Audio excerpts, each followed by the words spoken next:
All right, tonight we're gonna do tie rods, inner and outer.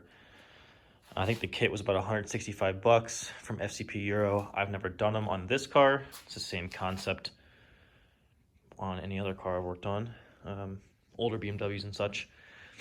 But yeah, it's pretty straightforward. You'll need either a giant pipe wrench, which is what I'm going to use here, and that'll get the inner tie rod off, and obviously the outer tie rod's attached to my inner tie rod, so that will take care of the inner. And then this outer ball joint is just a nut that slides through right here. So I think I hit mine with an impact, broke it free a little bit. You can use some rust penetrant, but you're gonna wanna hold this part right here still, because it will turn. I can't turn it with my hand. You have to hold that still and then take a wrench. Let's see, I'm pretty sure it's a 18. Slip that on there just to check. Yeah, 18. Back it off while you hold that still. So that's pretty much it, just to break it free. But I will show you how to set up what you will need to do to get that inner tie rod off. So first you want to get the boot free, and the inner part of the boot, I've already taken mine off. They're just those common Volvo clamps. I don't know if I have any lying around.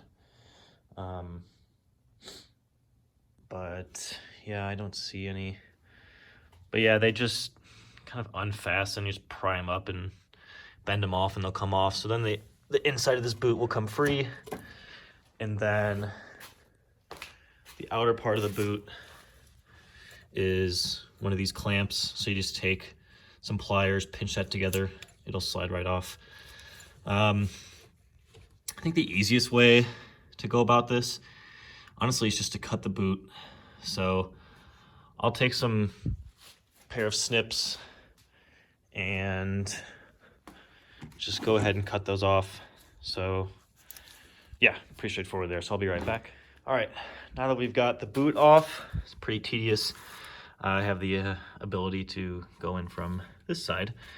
So that made my work a bit easier, but again, just take some snips, cut it off. Can't imagine you really damage anything, just be careful, but I mean, it's totally fine. So inner tie rod right here, you can see it's a giant nut, I guess, technically.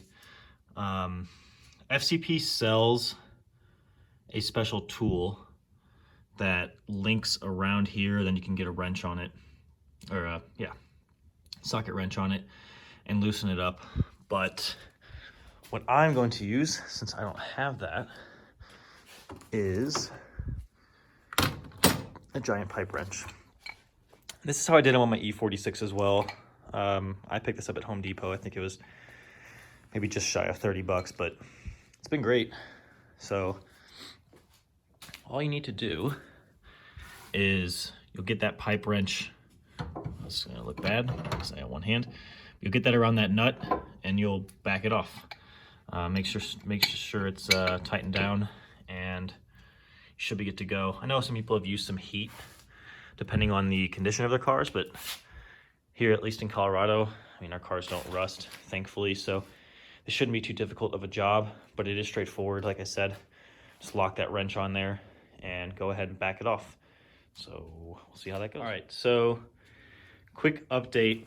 I disconnected the bottom end link from the bar, and then just rotated the bar. Now, I just installed this bar.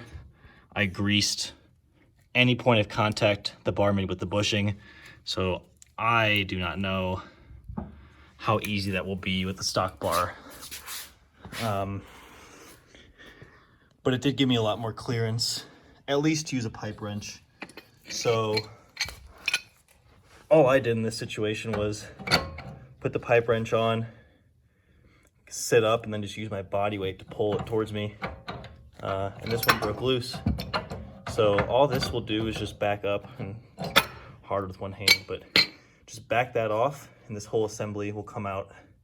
I actually ended up putting the, where are we here?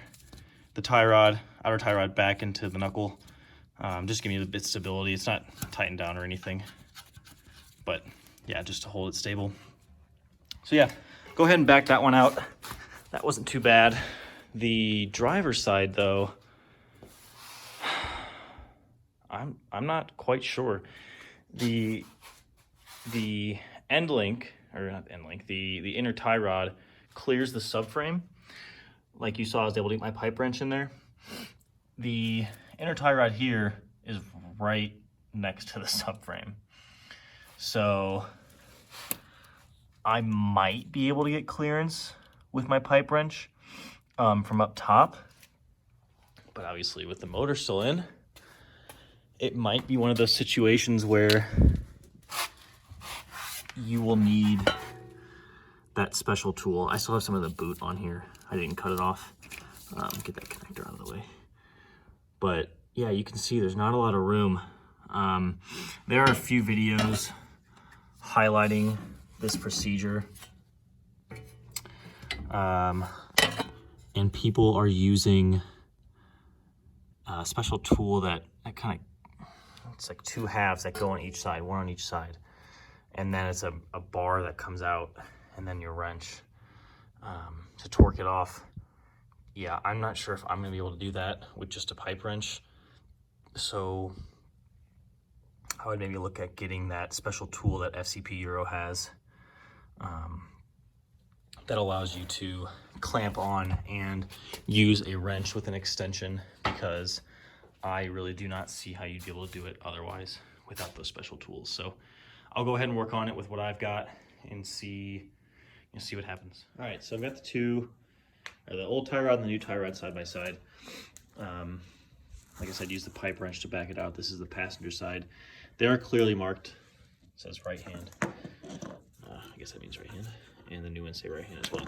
I don't know anything. I can't notice any difference between these two. I know Ford is an OEM supplier of a lot of parts, so wouldn't be surprised if the old one is Ford as well. So the condition of my inner tie rod actually wasn't too bad. Definitely seen them worse. This one's pretty shot. This is pretty tough to move by itself, as is the outer ball joint. So certainly we'll notice a difference. The important thing when doing tie rods, and of course I'll always recommend replacing as much as you can, if you can, is that when you remove the outer tie rod assembly from the inner tie rod assembly of the old part, this is how you adjust your toe. So the outer tie rod screws onto the inner tie rod screws into the steering rack. But this is how they set your toe.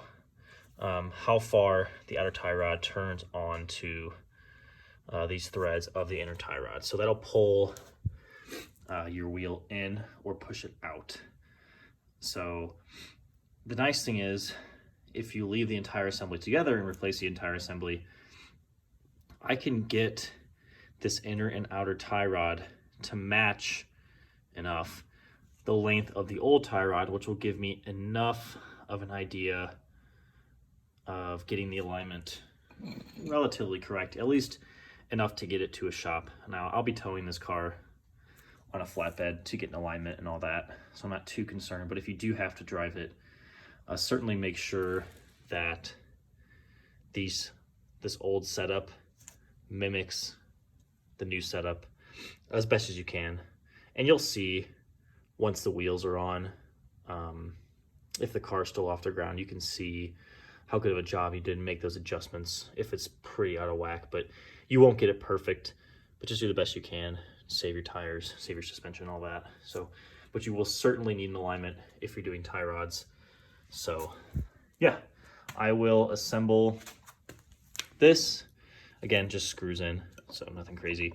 And then show you what that looks like when I'm done. All right, so arguably one of the harder parts of this installation, at least for people who don't have the motor out of their car, is getting that inner boot seated properly, the inner side of that boot seated properly on the rack and pinion. So once you screw this assembly in here without the boot on, and you need to tighten it down with either that special tool or a pipe wrench. I don't know the torque specs on it. Tight, and don't break it. So getting that boot to have enough stretch to get over the rack and lock down is pretty complicated. I normally opt not to use the spring clamps. You can go for it and good luck, but I just use a zip tie. So I'll show you what it looks like, at least from the inside. So let me climb in here real quick. So you can see the boot is over the rack, and then I just zip tied it down tightly. So it's on there tight enough in my opinion. The boot doesn't pull that much, if at all. Really have to think about that, but I think it's on there tight enough personally, and if it comes off, you know, I'm under here often enough. I'm sure the spring clamp ultimately would work better, but I've never had an issue in the past with doing it this way. So yeah, make sure that boot is seated on the rack as best you can. It might take a while, but yeah, you gotta make sure it's on there. Otherwise you will expose those joints to weather, corrosion, etc. So once that boot is seated on there, make sure it's pulled that way as far as it'll go. It won't, unless you're yanking on it like super hard, it won't slide over. It can't. It's pretty stiff rubber. So make sure that's on there. And then the next step will be, well, first you'll have to get this spring clamp over here and on the end of this boot. So spring that down, you just compress these ends, slide it over there. And then you will want to take this nut that's included in the kit from FCP Euro. The nut is symmetrical, so you don't have to worry about which way it goes on. You'll thread that on there. And then once that's done, you will take your outer tie rod and you will thread that end on there. Sorry, I don't want to cross thread that. So yeah, we'll get that on there. The end goal, once this clamp is on, is to match as best you can the amount of threads on the original setup. So I'll count those. You can measure them with a ruler, caliper, whatever you want to use. Get it to the same length, and yeah, that'll get you close enough to your original alignment spec to where you could drive to a shop a few miles away safely, not have to worry too much. You'll know how good of a job you did once the tires are on, and you can make modifications. But if you put some brain power into understanding how this one's set up, mimicking it on the new one, then you should be fine. So I will go ahead, line that up, and come back. So now we've got this spring clamp on the end of the boot. The outer tie rod gets threaded on to match the distance or number of threads of the old assembly, which will get you close enough to the alignment spec you need to get to the shop. And then you tighten this nut down so that it locks it in place. I think it's a 21. If I'm not mistaken, I used to use a crescent wrench, but I'm pretty sure it's 21. And then you put the outer tie rod assembly through the knuckle and tighten this down. This is an 18 and this is an 8. So I use an open-ended 8mm wrench, held that still, tighten that down to tight, and that's it. So that is the passenger side. Any questions, please let me know. Now the driver's side, not quite sure how I'm going to tackle that because that inner tie rod is not exposed like the passenger side was. I could get my pipe wrench in there, so I might need to order that special tool. I'm not sure, but when I come back, I will have figured out something. All right, so I was really lucky to be able to get my pipe wrench in there and break it free, but I really don't think that's possible. Maybe if the sway bar was out, but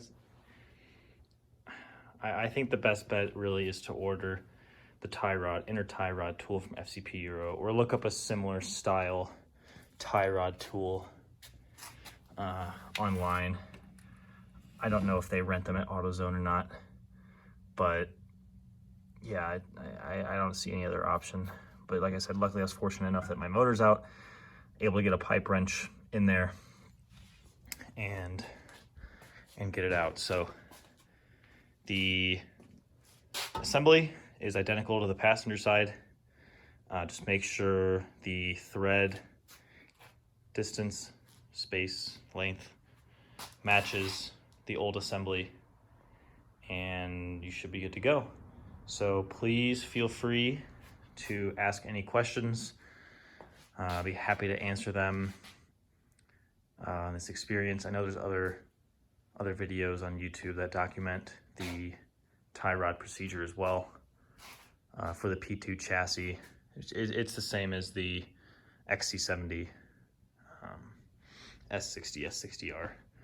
So not R specific by any means, but again, please ask any questions you might have. So, all right, that is it. Thank you so much and have a good night.